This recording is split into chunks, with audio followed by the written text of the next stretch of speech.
Hey guys, tonight we're time traveling to a world filled with, well, interesting career choices.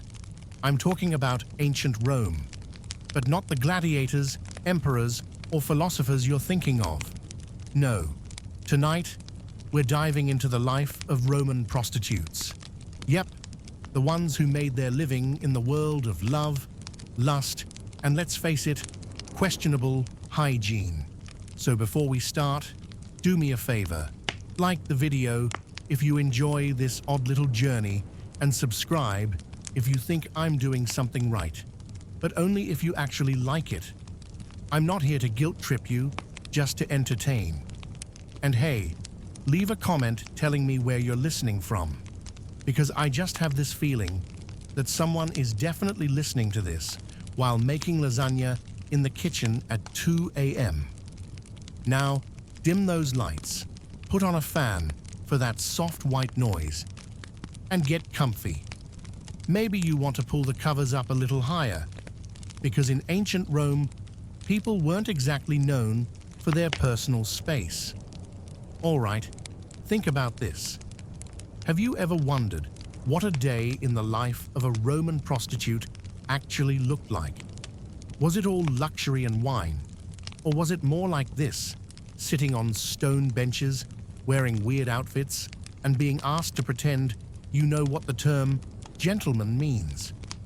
Could you survive a day of ancient Roman life, where the greatest luxury was having a bath that didn't smell like a horse's backside? Or would you tap out after one weird encounter involving a toga, some olive oil, and a questionable fruit? Well, guess what? You've just woken up in ancient Rome.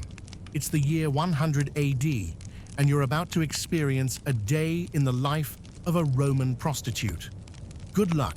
You wake up in a small, dimly lit room above a noisy street, the sound of merchants shouting, and the distant clatter of chariots echoing through the air. Your bed is more of a mat than anything resembling modern comfort. But hey, it's better than the cold stone floors some people sleep on. You stretch, but not too much, because your body is already tired, and it hasn't even hit noon yet. You wonder how many clients will stumble through that door today, asking for whatever odd services were in style this week. Will it be a smooth, easy day? Or are you going to have to deal with some drunk senator who's only willing to pay in bad wine and compliments about your charming toga? Your stomach growls. It's a constant companion, reminding you that breakfast is a luxury most people can only dream of. Maybe a handful of olives, if you're lucky, or, if you're feeling really daring, some stale bread. The idea of eating a hot meal feels as far away as the next time you'll get a bath that doesn't smell like old horse. You roll out of bed, and the cold, hard stone floor greets you with the kind of embrace that only the ancient world can offer. At least the floor is familiar. You don't want to think about how many feet have walked across it before you, or what else has been on it. Let's just say the Romans didn't have a strong grip on sanitation. There's no time for that kind of thinking right now. You've got a job to do, clients to entertain. But before all that, there's the ritual of getting dressed. And by getting dressed, I mean grabbing the nearest toga or tunic and hoping it's clean enough to pass as presentable. You can't be picky. Everyone here is just a little bit stinky. So a little extra body odor never really stands out. You tie your sash, adjusting it just so. Gotta look at least semi-put together for whoever walks through the door. After all, first impressions are everything, especially when your office is a dingy room above a tavern where the walls haven't been washed in ages. It's a little chilly, but that's nothing new. You've gotten used to the air being just a little bit too cold, a little too damp.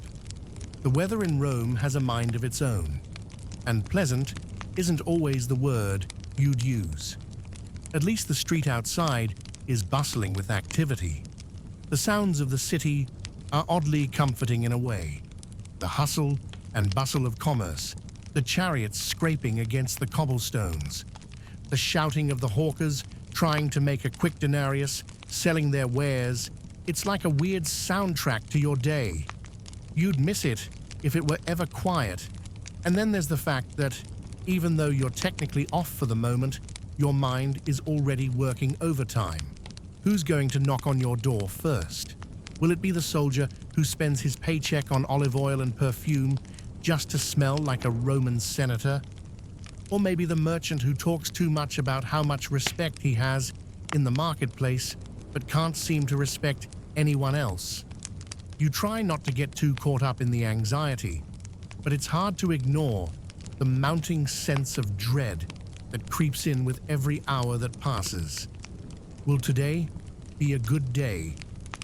Or will you be stuck with the guy who insists on offering you his exquisite advice about life while not actually paying you what you're worth?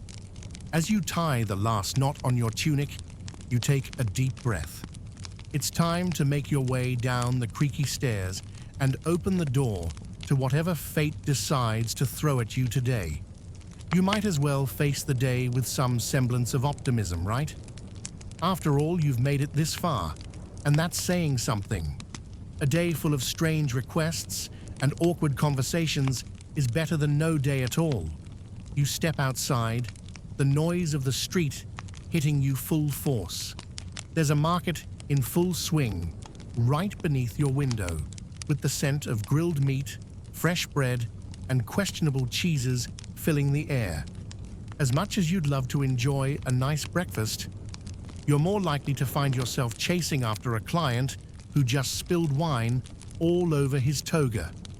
In the distance, you spot a couple of gladiators walking by, their armor clinking as they swagger down the road. Some of them look like they could crush you with one hand. Not that you want to get into a fight with them. No, thank you. You've got enough on your plate with the senators and soldiers who come in thinking they can negotiate your services like they're buying a new chariot. That's the thing about being a prostitute in ancient Rome. Everyone thinks they can haggle. And no, just because you wear a toga doesn't mean you automatically know how to barter. You take one last look around at the lively city, Rome, the city of endless possibilities, and an endless supply of people who think you exist for their pleasure. Another day, another set of weird requests. You can't help but wonder, what's in store today? Will it be a smooth transaction? Or will you find yourself dodging wine-soaked compliments and men who've clearly forgotten how to use basic hygiene? Only time will tell. But for now, it's time to start your shift and get ready to survive another day in ancient Rome. Is this conversation helpful so far? Time to get dressed, but there's no Gucci, no Prada. Oh no, this is ancient Rome, baby. The outfit is simple, a thin tunic and maybe a sash, unless you want to get extra fancy with a brightly colored stola. You look in the mirror, but let's face it, the reflection isn't exactly flattering.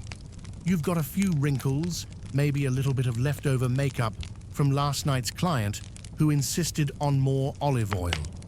And the sandals? Don't even get me started, but it's all part of the job. You wonder, how do you make yourself look desirable while the rest of the city seems to think that comfort is overrated? Do you just throw on some sandals and hope for the best? Or do you go all out with a veil and perfume in a last-ditch attempt to distract from your lack of sleep? Oh, the things you'll do for a few denarii. As you pull the tunic over your head, you briefly wonder why these garments have such a casual vibe.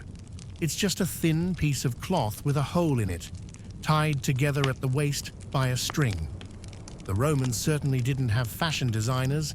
Well, they had some, but they mostly made toga drapes and other outfits that look like they're designed to be fancy, while still allowing you to move freely for gladiatorial battles.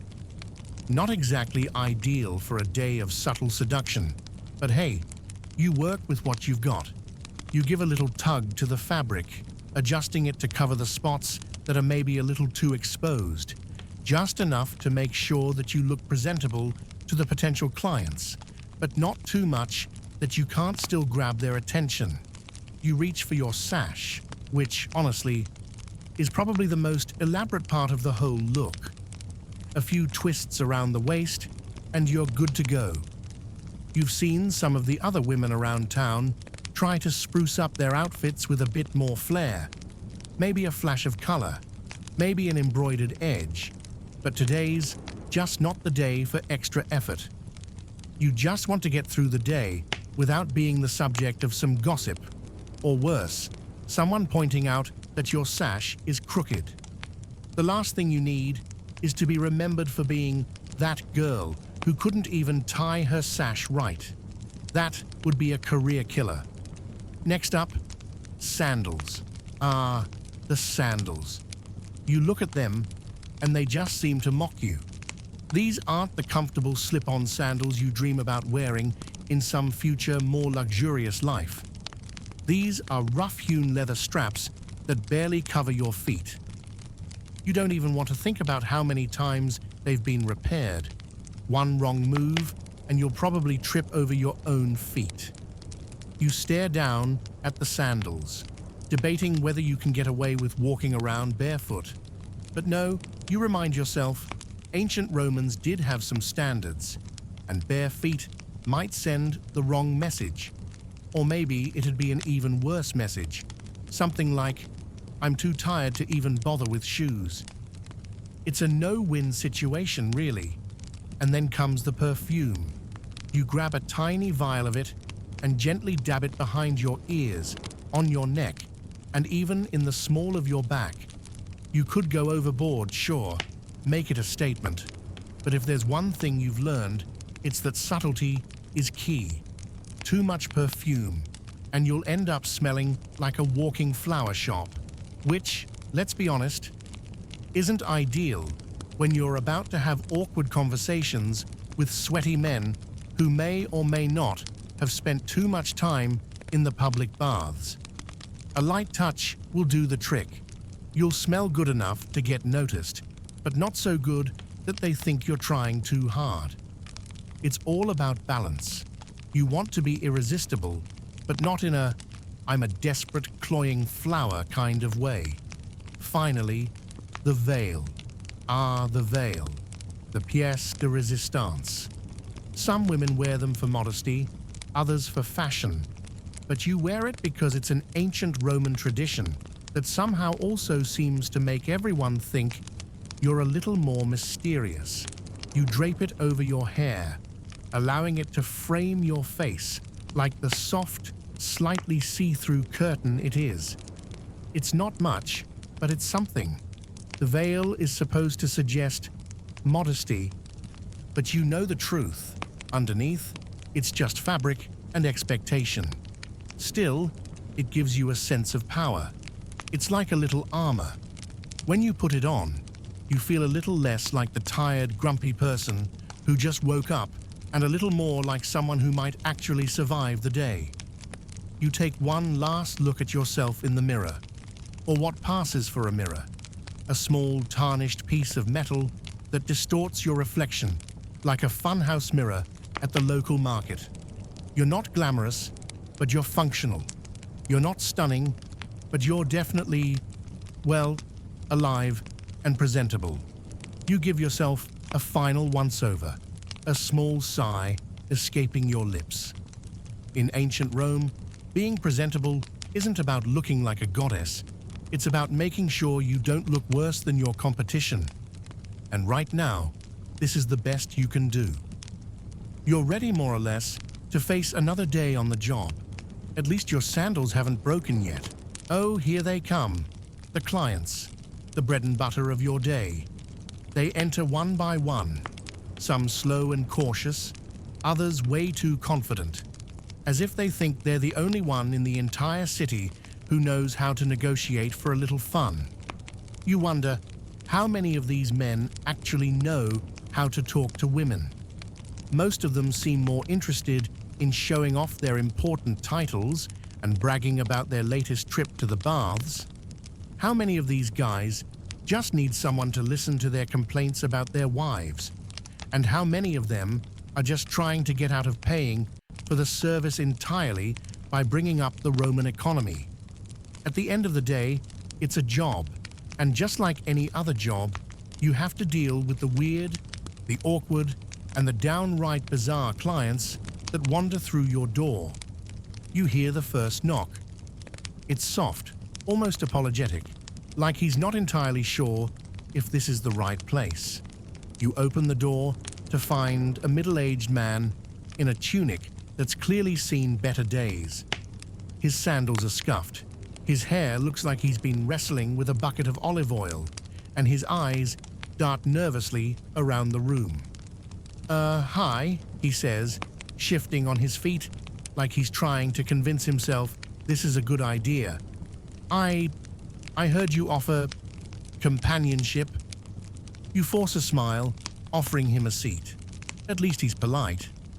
A little too eager maybe, but polite.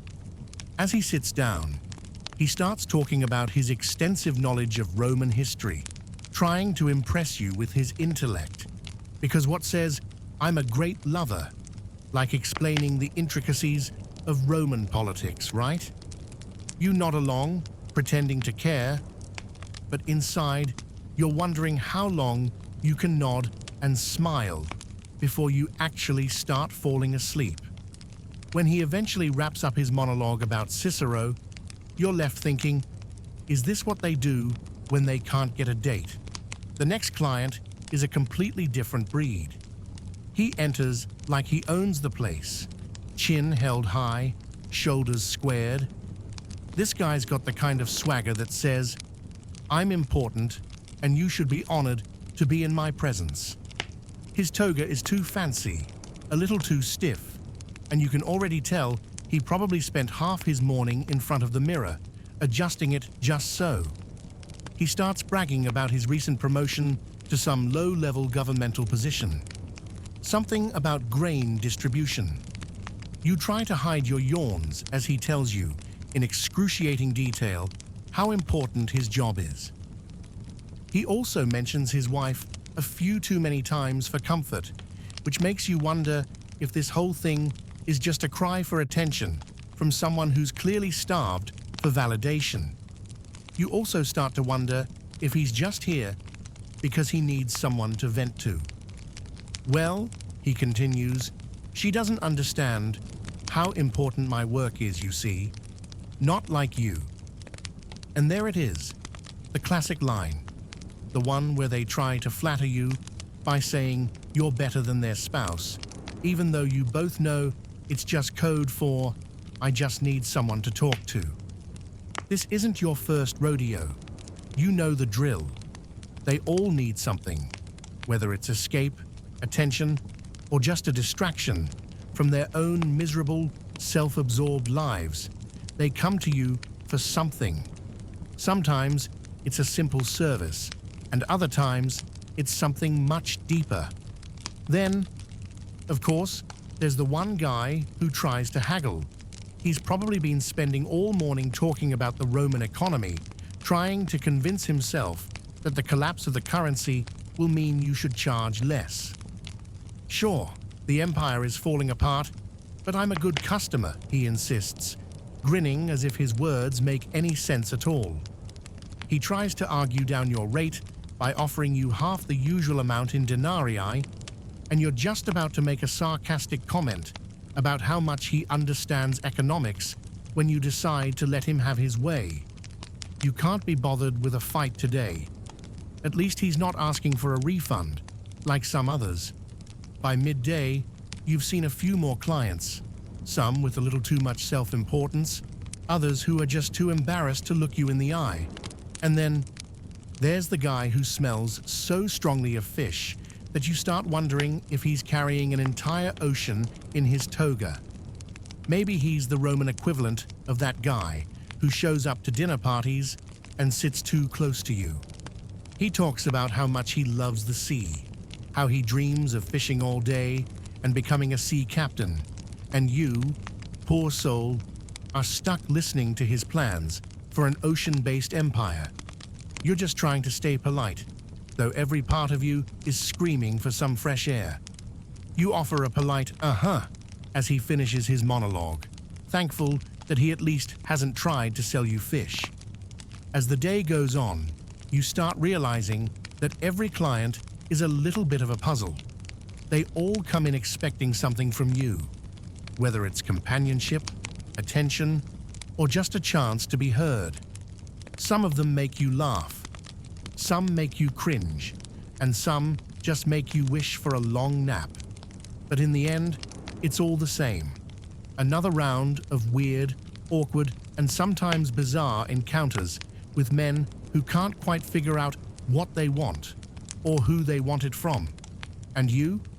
Well, you're just here to make sure the whole thing doesn't fall apart. It's a job, and today's clients are just another day at the office. At least tomorrow, you can look forward to whatever new oddballs show up on your doorstep. Here's the thing about being a prostitute in ancient Rome. Personal hygiene is not exactly a priority. The city might have public baths, but let's be honest. Most people probably haven't seen a bath in a few days, if not weeks. And don't get me started on the smell. You'll be dealing with stinky, sweaty, sometimes slightly unwashed bodies all day long. You'll hear the word perfume a lot, but it's mostly just a strong mixture of flowers and desperate hope.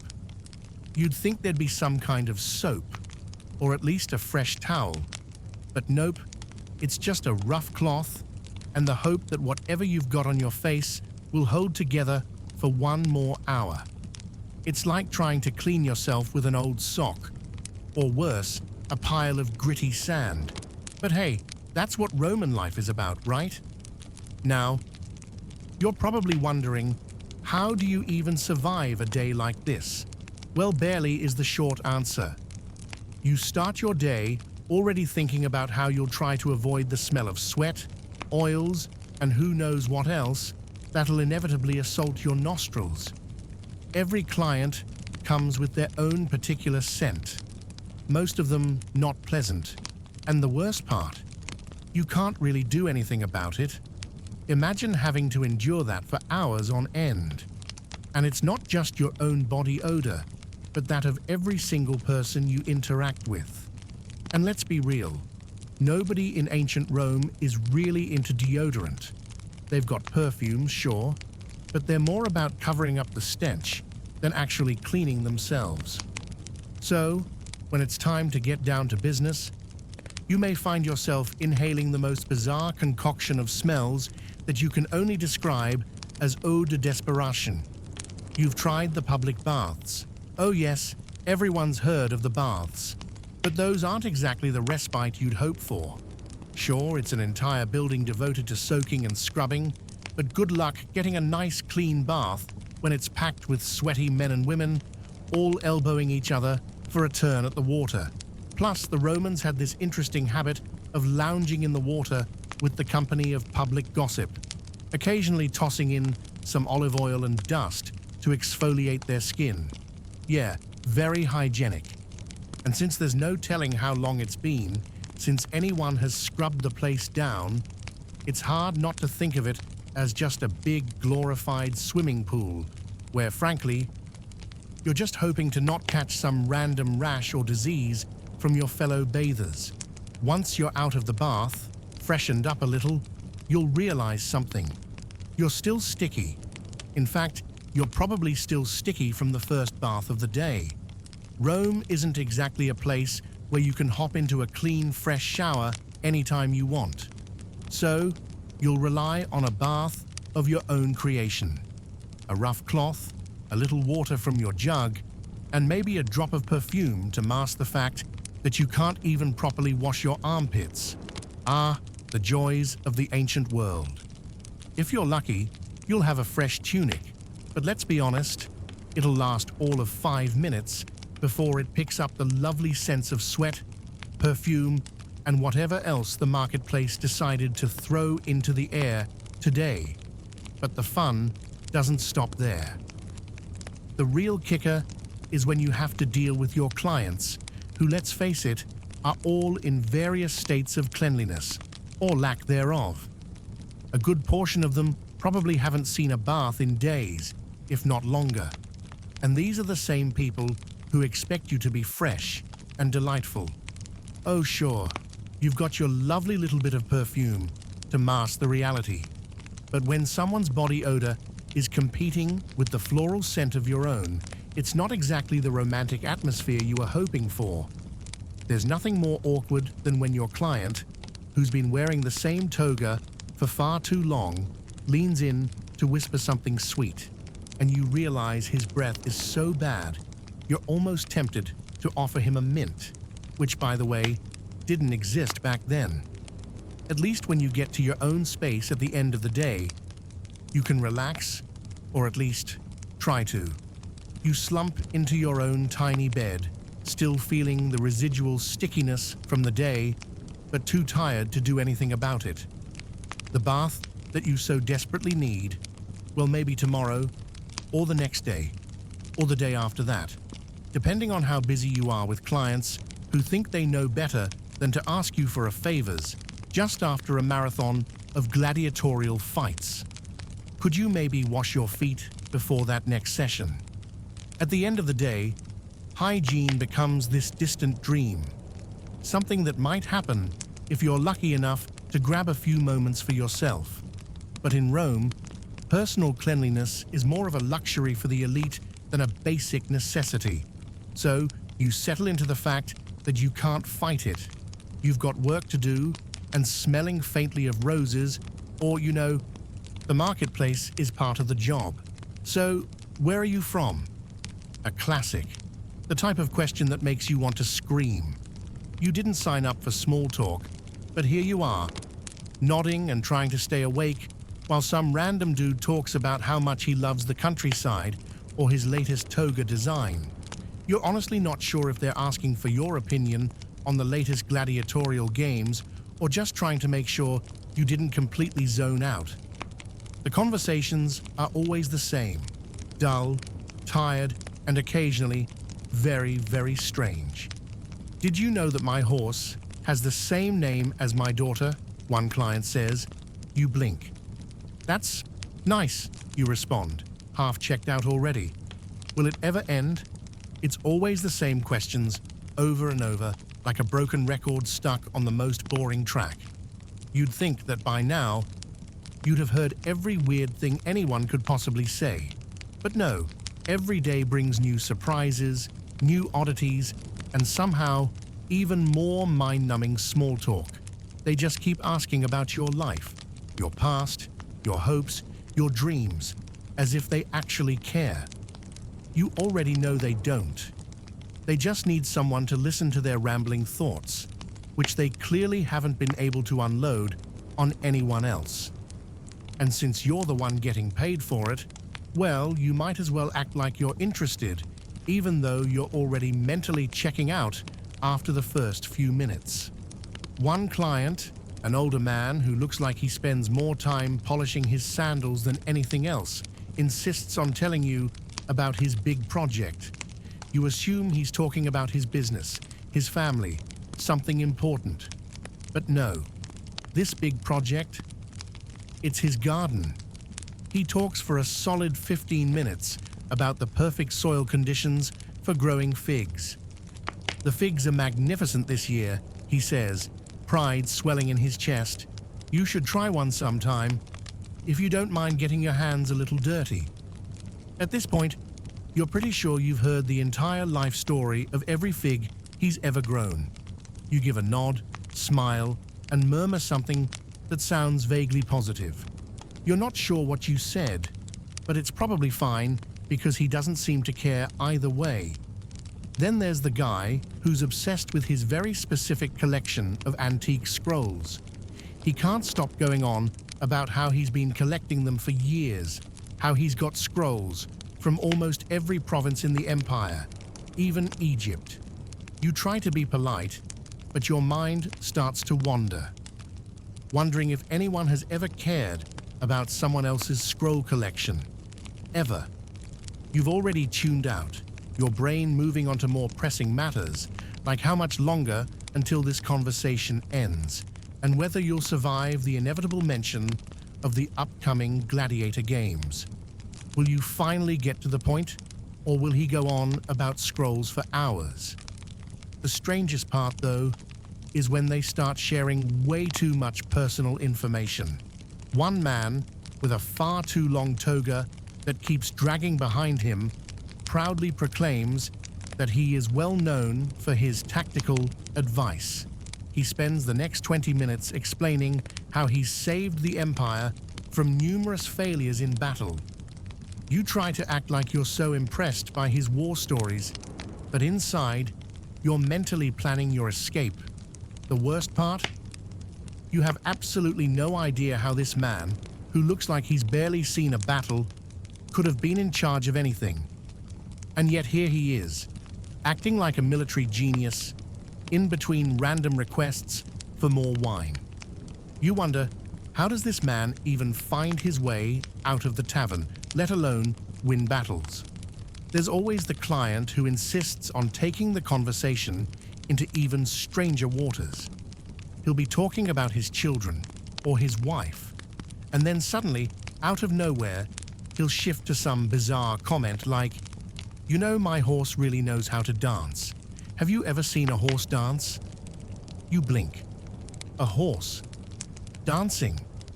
You stare at him for a moment before replying with a carefully calculated, "No, can't say I've seen that."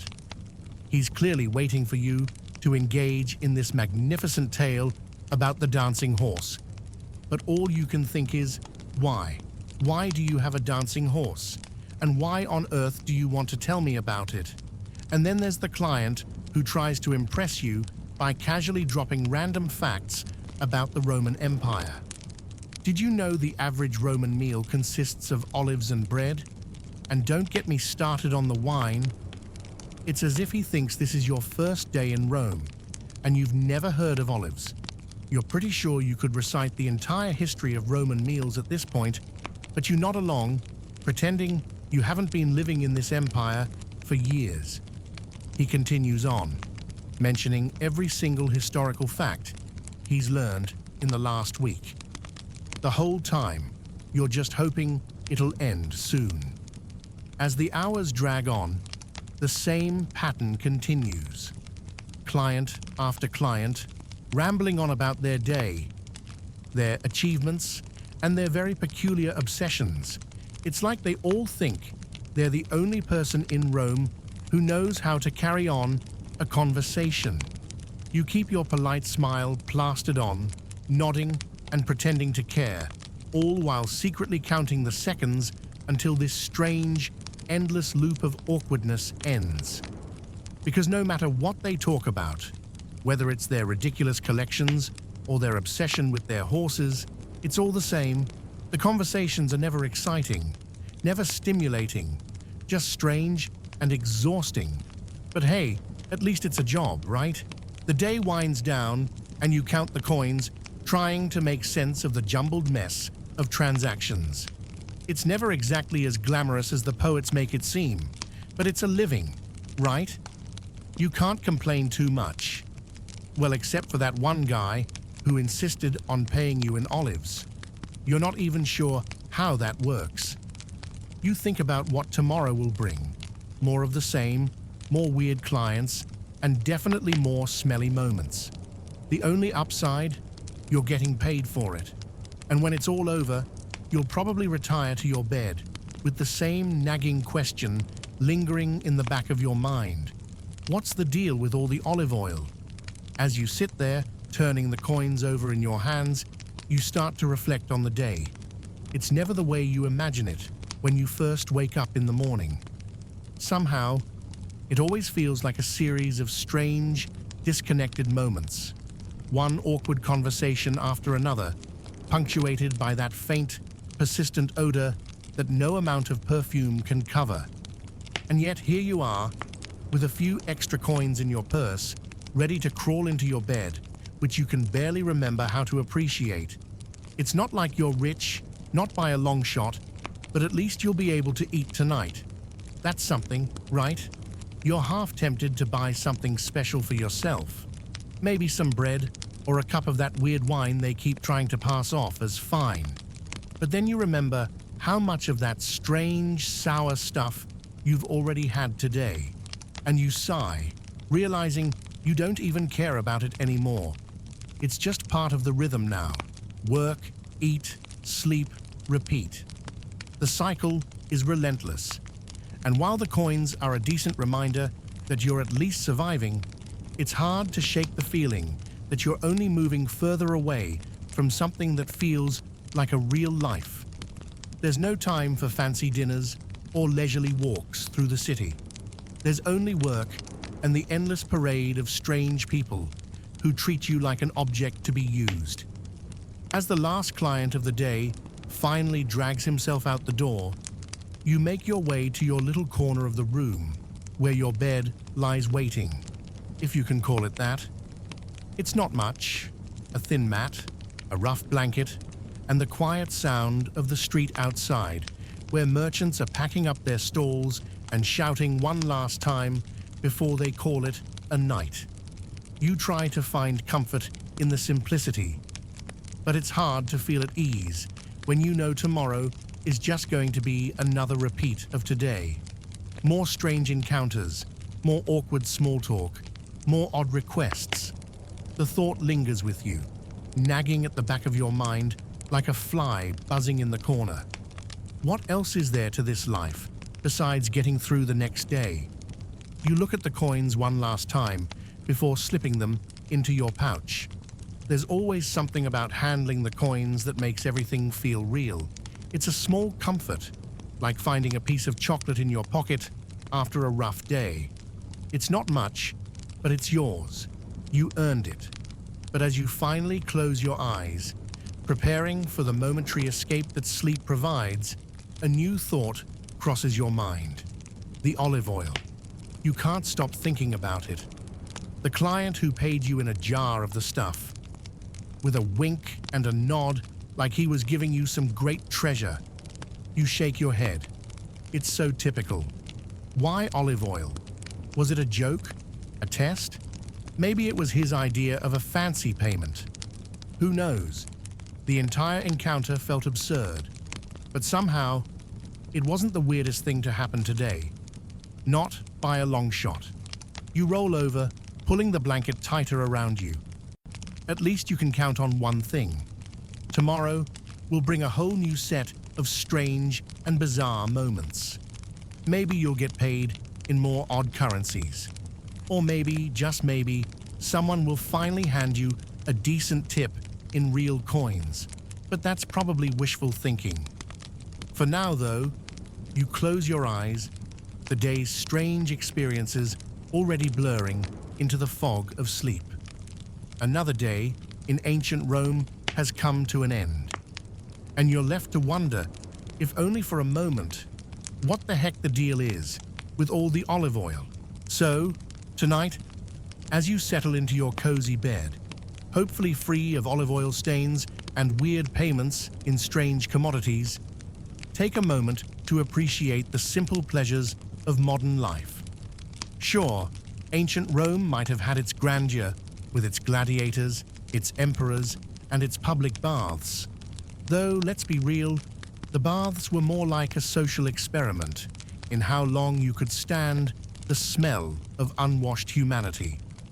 But at the end of the day, those Romans didn't have much to rely on, except for a hope that their next meal wouldn't be rancid, and their next client might actually know how to hold a conversation. You can be grateful for your clean sheets, your hot showers, and the luxury of not having to entertain the charming whispers of a Roman senator about his favorite figs.